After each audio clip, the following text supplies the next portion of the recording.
I begin by saying that an awakening is not what you might think it is. It is not this romanticized, angelic version of ascension proposed to us by gurus dressed in flowy clothes. The gurus are more like nannies who gently rock us right back to sleep. That's how our collective desire to return to comfort appears on the outside. It takes on a shape of angelic beings, angelic mentors. We empower good storytellers and let them take us by the hand towards lightness of being, back to where everything is good. Or we can always self-soothe through meditation. Meditation will also take you right back into your world, away from the rest of us. Far, far away from all the noise. You don't need to hear it to know. It is not for you.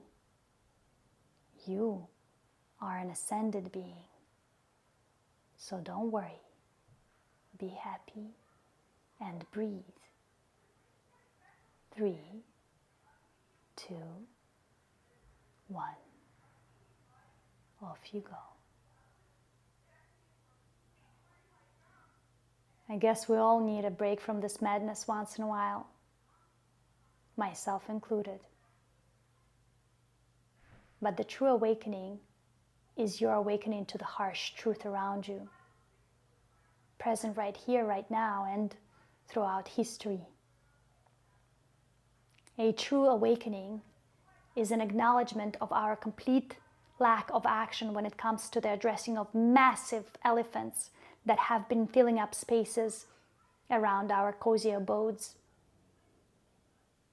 Every one of us will wake up to their own elephant, the one that pushes just the right button to make us move.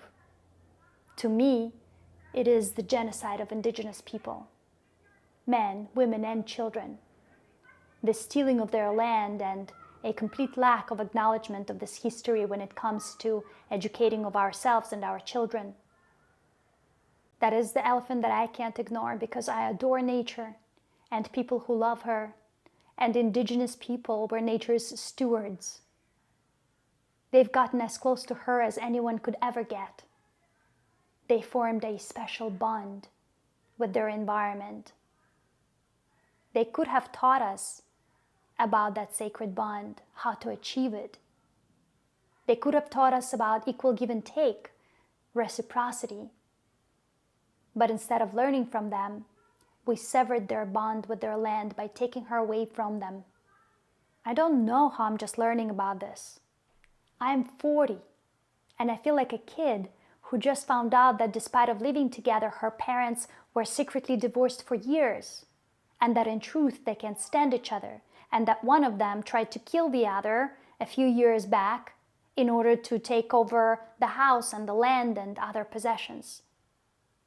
Where was I this whole time? Certainly not fully present, and certainly not awake to the truth of the situation. This Thanksgiving, for example, what exactly are we celebrating? The first community act of religion and giving thanks to God, conducted upon the establishment of first permanent European settlement in St. Augustine, Florida by the Spaniards, or the safe landing of Englishmen in what later became a Virginia colony of Berkeley Hundred.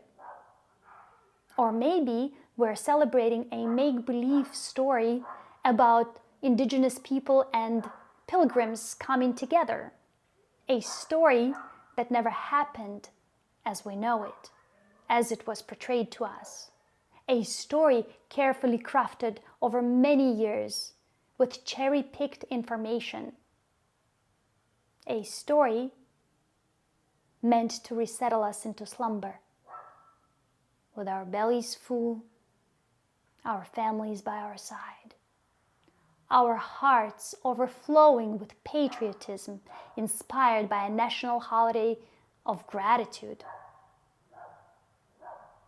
A classic image of sharing of our abundant harvest with the native people projected in our mind's eye, and a promise of huge holiday discounts. Perfection. No further information required. I have yet to learn what it is that I've been celebrating all these years. I guess I've simply been a good citizen, fitting in by monkey see, monkey do, and a complete trust in my country's reasoning for establishing of national holidays. No questions asked, as long as a holiday brings an evening of joy. In reference to the coming together of indigenous people and settlers, we all know how things ended, right? There's even a video on YouTube with indigenous girls sponsored by Teen Vogue, where these girls are saying that colonizers celebrated each slaughter of native village with a huge feast of gratitude to God after. How much of it is pain? How much of it is true? Hard to tell.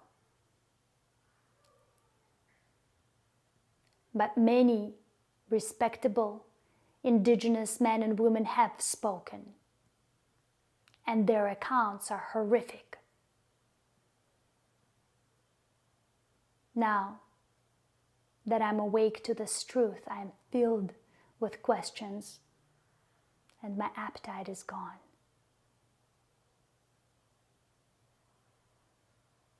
One step at a time, I guess. Step 1, I will make sure my children know the true history of the land they live on, and that we all participate in restoration efforts. And many steps to come. This is an unfolding story. Today, I am thankful for remembrance, for finally waking up to the truth. And in memory of millions of indigenous people who gave up their lives and lands for ours, I fast, not feast. And in solidarity with indigenous men and women who stayed, who survived, who are still coping with the aftermath of what has happened, who are still searching for something to be thankful for. In solidarity with them, I fast, not feast.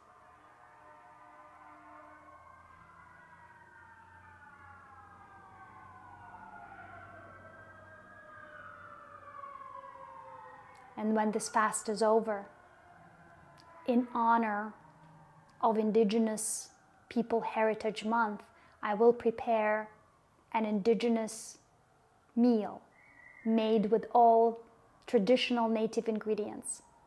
So tune up for that, and easy fasting and happy feasting.